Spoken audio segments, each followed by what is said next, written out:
check, 1, 2. Curious about real estate? Yes! Then you've come to the right place. Get the knowledge you need, get over the fear, and get started.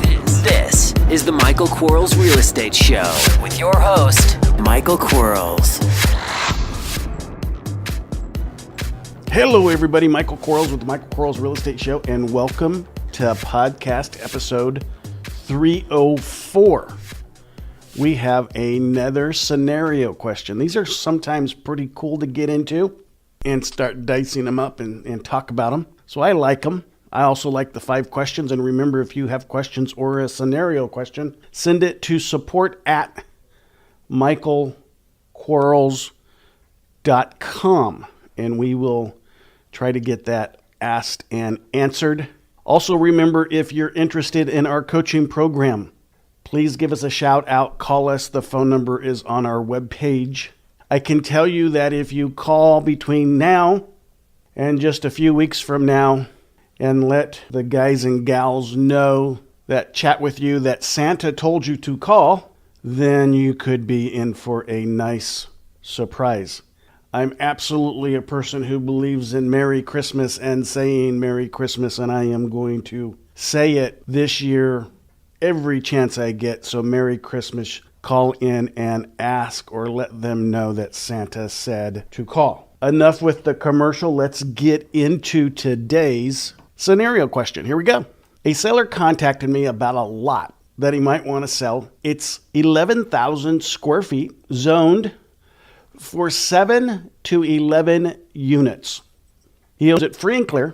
He is open to straight purchasing it or owner carry, or even joint venture with a developer to develop the lot. It currently has a small shop on the property that he rents out for about $250 a month to cover the taxes. The lot value is $175,000 to $250,000. Property Radar says it's worth $233,000. He stated he'd sell it for $150,000, but I believe he would sell it for even less. He bought this lot in 2007 for $213,000, and he's just tired of it. I'd like to get this under contract and then assign it. I'm leaning towards the owner carry. Michael, how would you structure an owner carry? What terms? Any thoughts about how to incorporate a potential JV carrot in there if needed to close on the deal? Any other ideas I'm missing? He is very open to creative options, I believe. How would you market this? So let's dissect this if you don't mind. First of all, sellers contacted you. You must have reached out to him. I'm wondering how you reached out to him if he doesn't have a single family, because I only promote marketing to single family, but it looks like you might have a gold mine here. And there are several folks that like land more than they like land with houses on it. So I applaud you for the extra exercise. It's 11,000 square foot, and the zoning, you want to confirm how many units, in fact, can go onto the property, what the costs of that, and let's look at the area and see if that area is a growth area, if it has been leapfrogged. And an area that's been leapfrogged is you have a part of the town that boomed, you have a section of the town that didn't go under construction, and then you have a new part of the town that leaped over that one section that didn't go under development or construction. You definitely don't want to be there. That's why sometimes, or a lot of times, buying land that has a house on it is better. And the main reason for that is because of the permit costs and the cost of development. Because most areas you're going to have traffic impound fees, school impound fees, sewer impound fees, those kinds of things. And those costs are quite large. Now, in an area that's in high demand that will hold 11 units, because there's a lot of difference between 7 units and 11 units, 4 units producing, let's assume for a second, each one of those units are producing at $750 a unit. Well, that's $3,000, $36,000 at the end of the year. If you start doing some multipliers on your rates, you'll see that those extra 4 units really make the potential property to be worth something. Now, I know in the days when I was developing that we would always attribute about 25% of the cost of the development for the land. And in your case, because you can develop 11 units, anytime I did my 12 plexes, the land was always a lot less than that 25% because I had more units that would increase value, where if I was just doing a duplex or a triplex or a fourplex, I had less units, so that 25% was more consistent. So in all appearances, from my experience in construction and development, and boy, I tell you what, I've developed a lot of vacant property in my lifetime. So far, so good, but make sure you can put 11 units on it. One of the easiest ways to find that out is to start doing some COI, Center of Influence, relationship building with architects in the area that are into this type of development. So not a commercial architect, a residential, multifamily, but not a large multifamily, a small multifamily. Large multifamily would be 60, 70, 100, 300 units kind of thing. You're under a 12-plex, pretty small, simple thing. In fact, my first 12-plex that I built, I did the drawings on it myself.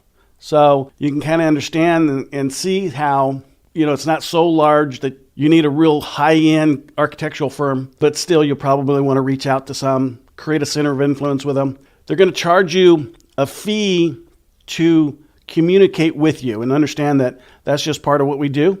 They're not going to do a full set of drawings. They'll do some stick drawings for you, give you some ideas. It's really easy nowadays because it uses CAD system. Everything's digital, so it's real simple, real fast. But they'll give you some pointers on what that lot can actually hold, and if they have any indication of value. They'll be not value, but cost of construction.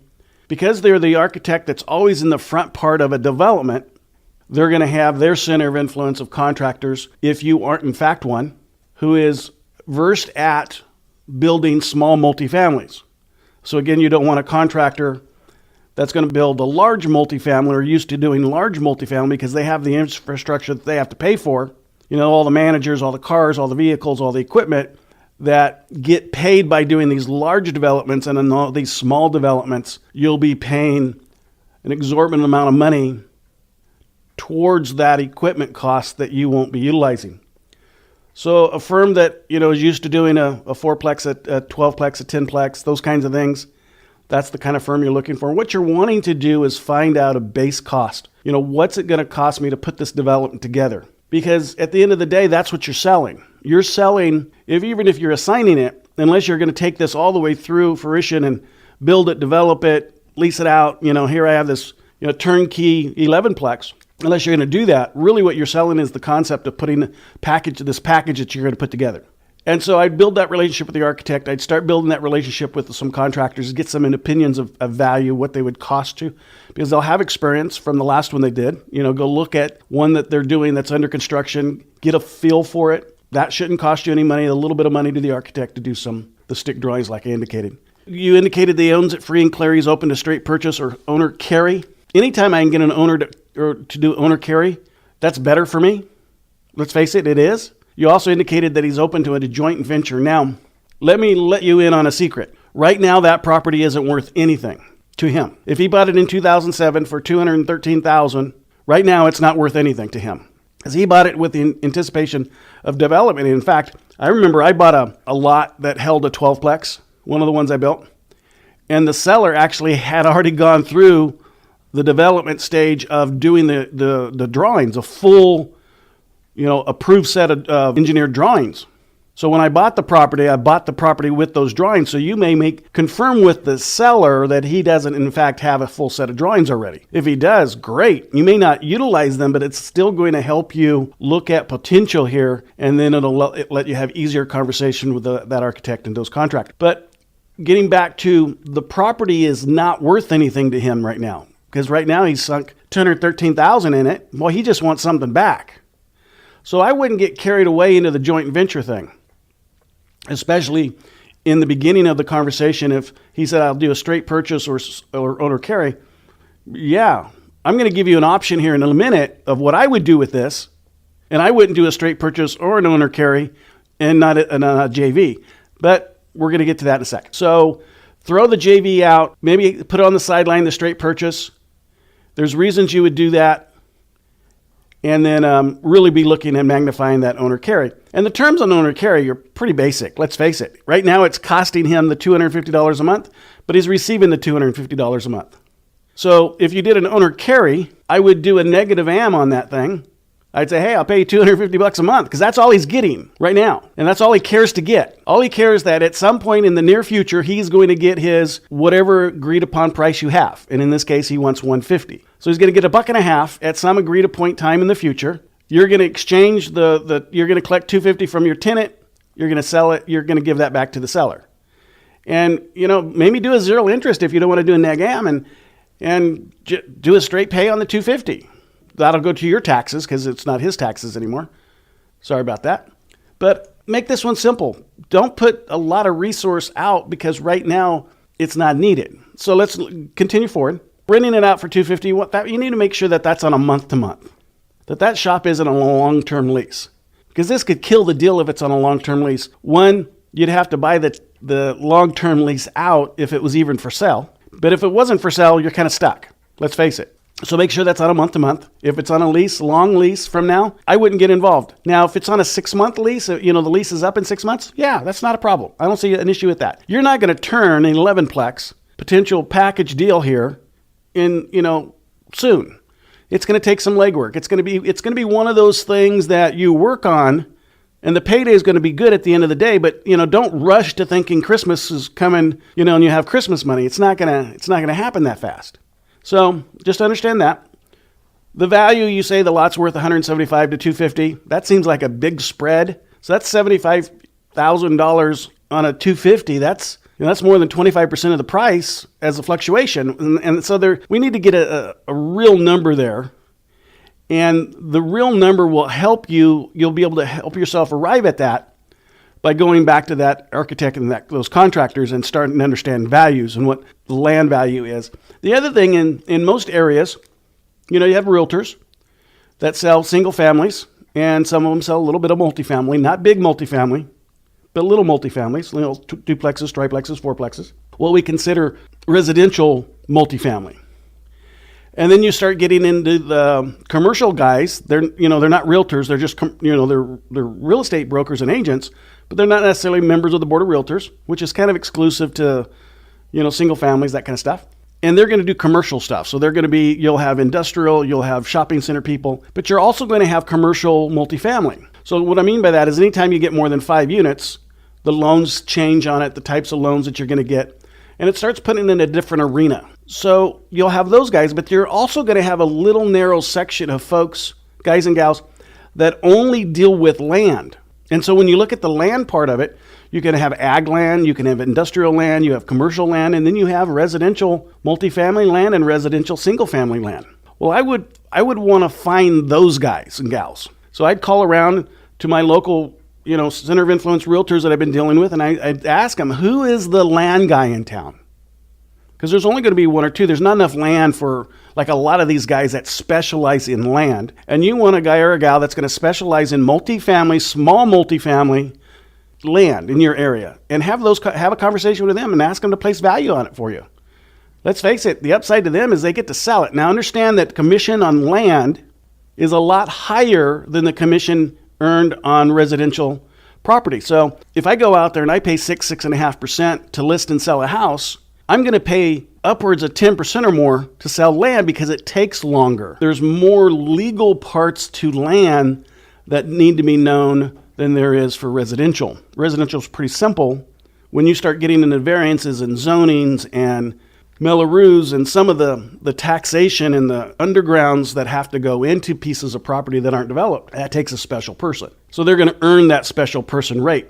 So know that if you're just figuring cost, inflate the cost for that commission. Just understand that. And you're going to kind of take on some of that role as a guy or gal that's going to buy the property and what you want to assign it. And I'm not a big assigner, but this may be a perfect assignment for you if you don't have a lot of experience in small multifamily. So you're going to kind of take on that role as well. So just know that's a typical fee a real estate agent or broker would charge on a $150,000 or $200,000 piece of property. 10% of that's $20,000. So at the very minimum, if I was going to assign it, that would be my minimum because I know that's what an agent would get. So although I don't want to act as an agent, I absolutely don't want to step over that boundary. Do that. Talk to those land guys. So you're going to talk to an architect that's used to drawing small multifamily. You're going to talk to contractors that are used to building small multifamily. And you're going to talk to a land guy or gal that's used to selling land that's small multifamily. When you start having those relationships and those conversations, you're going to learn a lot. You're going to learn if you have a deal or not. You're going to learn if this guy has been trying to peddle this property since 2007. Because these land guys are probably going to know him. They're probably going to know him by his first name. if he's been seriously trying to sell this thing. And they're going to be able to give you information that you don't know or readily know from the seller himself or themselves.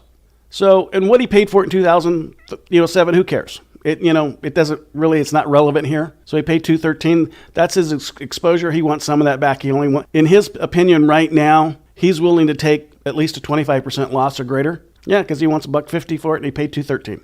So yeah, if you can negotiate him down, absolutely. But we're going to talk about that in a second. Thanks for listening. We'll be right back. Are you running out of leads? It's time you tried Yellow Letters at yellowletters.com. Get motivated seller leads through yellow letters, postcards, zip letters, typed professional letters, greeting cards, door hangers, and business cards.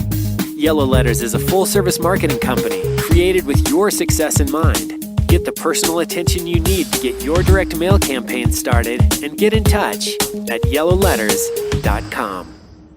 And we are back in 3, 2, 1. You want to get under contract and assign it? We talked about that. I don't have an issue. It's probably the best thing for you if you don't have a lot of experience in taking a multifamily all the way through permit, plans, and, the package. And if you know how to develop it, then all the way through construction and tenant occupancy. But if you don't know how to develop it, I wouldn't step there. That's a pretty fun process. I don't like fix and flips anymore. But if I found like a 12-plex property for $1.50, I'd absolutely get excited about that one because they're just fun. But again, I've done several of them, so I understand them. Going back to your questions, you want to put it under contract and assign it? Okay, you're leaning towards owner carry. I don't blame you. That's a pretty good realistic thing. How do you structure the owner carry? Again, if I was going to do it and I wanted to structure an owner carry, I would absolutely do zero interest. Zero interest, pay off in 60 months. At the end of 60 months, you got to pay for it. That's what I would do.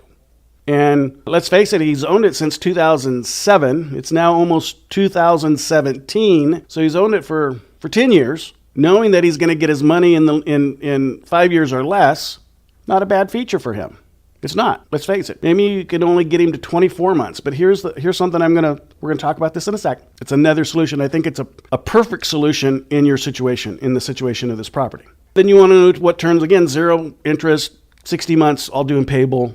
And you're going to take that $250 from your month-to-month tenant, hopefully, and pay it and, accumulate it for your property taxes. Not a big deal, A little bit of insurance on it. The insurance is not going to be a big expense because there's nothing that's going to burn down except that little shed or whatever it's being rented. So we're not talking a big number there. I don't like the JV stuff.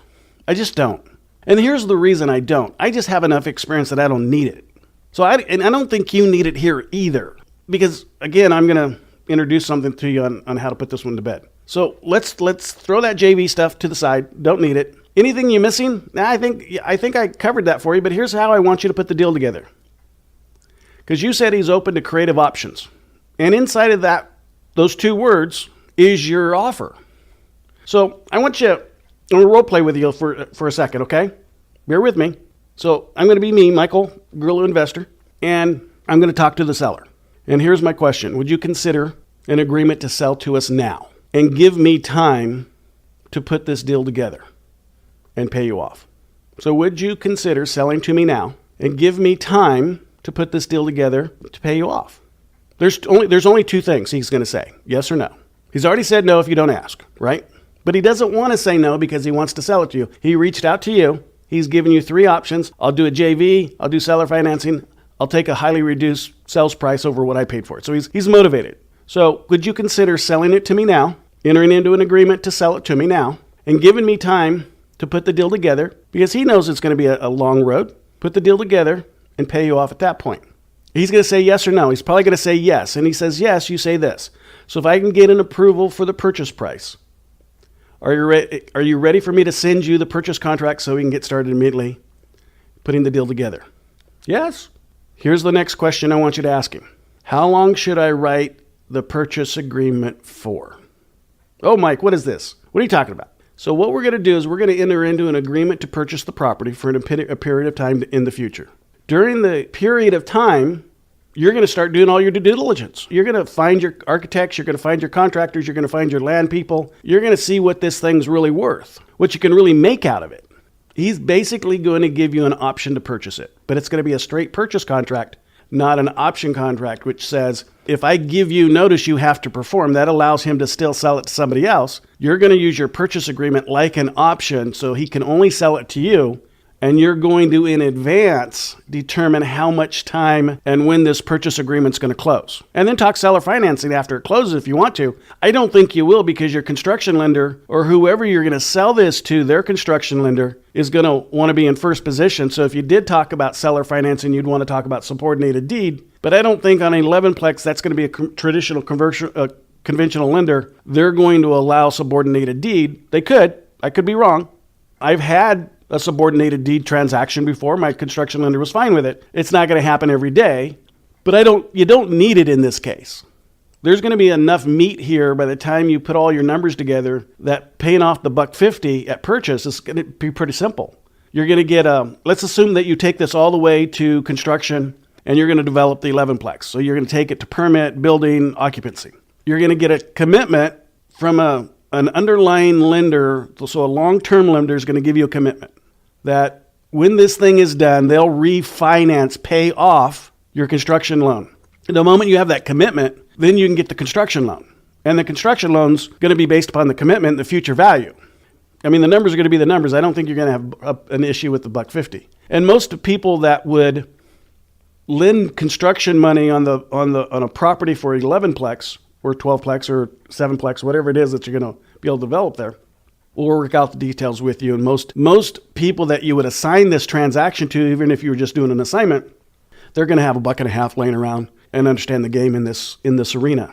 The seller financing doesn't do anything for me, really, but I like that extended purchase period. So what do you need? What's he going to give you? Will he give you 6 months? Will he give you 12 months? Man, if you can get 12 months, how long should I write the purchase contract for? Let him tell you. How about 12 months? Absolutely. 12 months or sooner.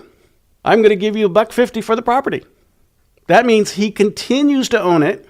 He continues to have the maintenance on it, the stress of that tenant.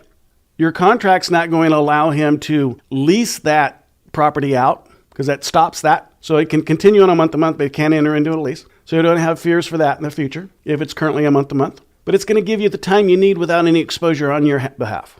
So highly consider an extended term on your purchase agreement. But let's put this one to bed. This one's harder than just a single family because a single family, we can send a BPO agent out there. We can get some values. We can get online. We can look at some things. It's a piece of dirt. The value comes when you improve the piece of dirt. And I know, how do you improve pieces of dirt? You put buildings on them. It doesn't happen overnight, so you need that 12 months. At the very minimum, your purchase agreement has to be for 6 months.